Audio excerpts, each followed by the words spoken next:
Hello guys, good morning. So ayan, update natin. Oh. Kita nyo naman, oh. Malalaki na yung ampalaya ko. Ayan. Tapos may iba pa dito. Ayan. Ayan, update tayo sa ating garden. So marami pang maliliit na bunga dito. Kung nakikita nyo, ayan, oh. Nakita nyo yan? Ayan. Bunga yan, maliliit pa lang. So marami yan dito. Marami yan dito. Saan ba yan? Ito. Ayan, oh.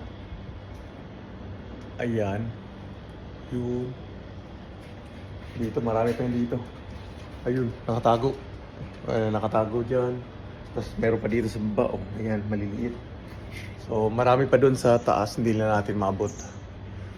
So, ayan, nagbunga na rin ang ating tinanim. Sabi nga nila, pag may itatanim, may aanihin. So, dito, may dahon na. Ayan.